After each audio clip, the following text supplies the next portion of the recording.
In the mean time ख़बरें चल रही हैं, उनका वकील निकले चीमा के कि जी वो और मुसर्रत चीमा शायद वो भी पार्टी छोड़ रहे हैं। एनीवे, और हवा ये बन रही है, इस्लामाबाद में गुफ्तगू चल रही है कि आने वाले 72 घंटों में कम अज़ कम 10-15 बड़े लोग और भी शायद पार्टी छोड़ दें। खान साहब ने आज भी कहा, बात करते हुए गैर रस्मी जर्नलिस्टों से, कि ये बंदूक कनपट्टी पर रख के छुड़वाए जा रहे हैं। And I think most people believe that also. लेकिन फ़र्क यह है कि छोड़ तो बहरहाल रहे हैं। In the mean time supreme court में भी केस टेकअप हो गया हुआ है 14 मई के इलेक्शंस का। लेकिन आज अगरचे थोड़ी सी सख्त बातें लाइन आ रही थी, अगर आप कमेंट्स देखें तो लग ये रहा था कि ये डिसमिस हो जाएगी पिटिशन इलेक्शन कमीशन की। लेकिन अगर ये हो भी जाती है, क्या इलेक्शन करवा पाएगी? और ख़ास तौर पे एक कमेंट बड़ा इंटरेस्टिंग था आज चीफ जस्टिस साहब का, जो कोट हुआ डॉन में भी और बाकी जगह पे भी, कि उन्होंने कहा कि जो इलेक्शन कमीशन के वकील को, कि जो बातें आपने लिख कर दी हैं वो पहले क्यों नहीं की गई? क्या किसी और इदारे ने अब इलेक्शन कमीशन को ये मौक़िफ़ अपनाने पर मजबूर किया है? ये सब कुछ चल रहा है। And but in the mean time ज़्यादा फोकस चल ये रहा है कि जो खान साहब ने कल अपने इंडिपेंडेंट उर्दू के अपना दिया इंटरव्यू, और अभी आपने थोड़ा सा उसका खुलासा भी सुना, जिसमें उन्होंने एक बार फिर कहा है कि मेरा सारा झगड़ा आर्मी चीफ के साथ है और वही अपने आप को बचाने के लिए सब कुछ कर रहे हैं। तो फिर कैसे कोई बातचीत, कोई मीटिंग पॉइंट है, नहीं है, बहुत सी चीज़ें हैं, सब पे बात करेंगे। हमें स्टूडियोज़ में ज्वाइन किया फैसल वाबडा साहब ने, फॉर्मर फेडरल मिनिस्टर। एक बार फिर हेडलाइंस बना रहे हैं जब इन्होंने वो सारी बात की कि जो एक लेटेस्ट कंट्रोवर्सी छिड़ गई है, जिसमें प्राइम मिनिस्टर ने भी कहा कि जनरल आसिम मुनीर को SDG ISI इसलिए हटाया गया था कि उन्होंने फ़ोल्डर दिया था इमरान खान साहब को, जिसमें एलिजिडली फ़रा गोगी साहिबा और उनकी अहलिया के बारे में बात थी कि शायद करप्शन के एक्ट्स हैं, और उन्होंने वार्न किया था। और इमरान खान ने कहा कि मैंने इस वजह से नहीं हटाया, और मैंने उसकी वजह आपको कल के प्रोग्राम में बताई थी। खान साहब ये कहते हैं कि मैंने हटाया इसलिए था कि उन्होंने हमारे पॉलिसी इख्तलाफ थे उनके साथ, चाइना पॉलिसी पे, पाकिस्तान टर्किश पॉलिसी पे, तुर्किया वाली, और सऊदी अरेबिया के इश्यूज़ के ऊपर भी कुछ बातें थी इस तरह करके, ईरान सॉरी।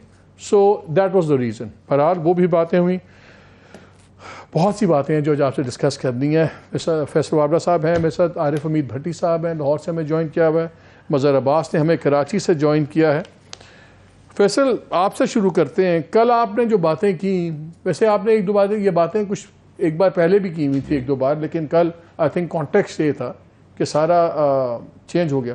कल आप भी कल नैब में जा रहे हैं, आपको नैब में बुलाया हुआ इसी केस में, 190 मिलियन पाउंड के केस में जी। तो क्या कहने जा रहे हैं आप? देखिए जी, जो मुझे समन आया था उसमें तो ये था कि क्योंकि मैं पहला वजीर था कैबिनेट में जिसने बहुत ज़ोर से ऑब्जेक्ट किया था इसके ऊपर, और मैंने कहा था ये नैब का केस बनेगा, और मैंने कहा था हर कारोबारी, मैं कारोबारी को तो जिम्मेदार मानता ही नहीं हूँ, क्योंकि मेरे भी अगर 1000 रुपये फंसे हुए हैं, मुझे 100 रुपये दे के मेरे 900 रिकवर हो जाते हैं, तो मैं भी ये काम करता। लेकिन जिस तरीके से करवाया गया वो जो था, वो कहीं भी दुनिया के अंदर लीगली ये काम नहीं पॉसिबल था, लेकिन क्योंकि मेजॉरिटी अथॉरिटी थी। आपने तब प्राइम मिनिस्टर इमरान खान को अलहदगी में ये बताया था कि ये शायद समथिंग माइट बी रॉन्ग ना? मैंने कैबिनेट में कहा था कि ये नैब का केस बनेगा, ये कैसे कर रहे हैं, इसके तो बहुत सारे विटनेसेस है। मेरे बाद फवाद बोला था, फवाद का शीरीन मजारी साहिबा बोली थी, हम तीन ही बोले थे, लेकिन मैंने, क्योंकि मुझे लंदन के लॉज वॉज थोड़े बहुत पता है, तो मैंने ऑब्जेक्ट किया था और ऑब्जेक्ट राइटली किया था, और उसी के ऊपर मुझे बुलाया गया, और जो सच है वो मैं वो बताऊंगा, जो उस दिन बताया था वो आज भी बताऊंगा, कल भी बताऊंगा। सच क्या है?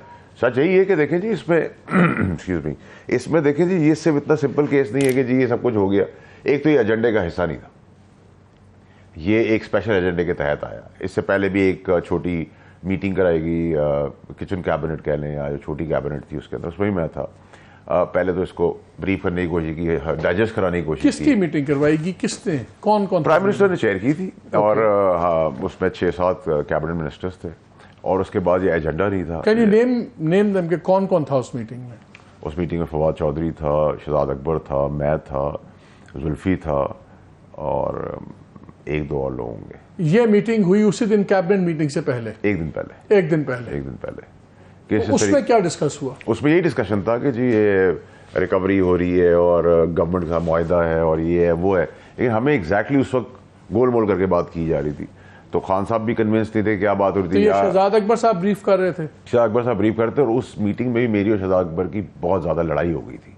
जिसमें इमरान खान साहब ने कहा था कि तुम दोनों बाहर जाकर अपने डिफरेंसेस दूर करो। तो मुझे शहजाद अकबर ने कहा तुम मेरी जगह ले लो।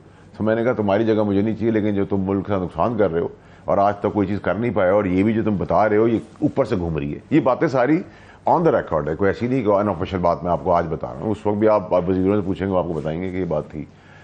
और मेरे ख्याल से सिर्फ शहजाद अकबर को बुरा-ज़िम्मा ठहराना भी गलत होगा, क्योंकि इस पैसे की रेल फेल के अंदर एक बड़ा इम्पोर्टेंट ख़ास है जिसने बहुत माल बनाया है, और वही इसका आर्किटेक्ट और इंजीनियर भी है। अच्छा तो यही रुक जाए। एक तो हम थक गए हैं, आपने 3 कैटेगरीज बनाई हुई हैं, एक सांप, एक ख़ास, एक आपके कीड़े हैं जिन्होंने आपके बकौल खान साहब को मिसलीड करके तबाही की हुई है।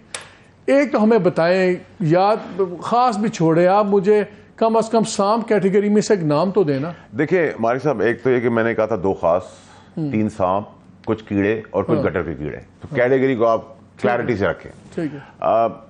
मैं हमेशा कहता हूं कि जी हर कोई मीडिया से बात कर लेते हैं, बिजनेसमैन को पकड़ लेते हैं, पॉलिटिशियन के कपड़े उतार लेते हैं, सब कुछ कर लेते हैं, लेकिन ये जो खास है वो बच जाते हैं। तो मैं कहा था मैं एक साथ ही करूंगा। उन सांपों को तो मैं जिक्र करता रहा हूँ कैबिनेट में, मैं एक दफ़ा मारपीट के लिए भी उनके लिए उठा था, और वो आज भी कैंडिडेट्स हैं जो आज भी मैसेज करवा रहे हैं कि इमरान खान को रिप्लेस कर दें, जो पिछले 4 साल से वो चाहते थे, और यहाँ तक पार्टी को पहुंचा दिया। माइनस इमरान खान फॉर्मेट के जो लोग थे। और इसमें मैं सिर्फ आपको थोड़ी सी आपको बताया था, आप इंसिस्ट कर रहे हैं कि देखें जी, प्रेसिडेंट आरिफ अलवी जो रोल प्ले किया है उन्होंने इमरान खान की पीठ पर खंजर घोंपने का, वो पाकिस्तान की हिस्ट्री में याद किया जाएगा।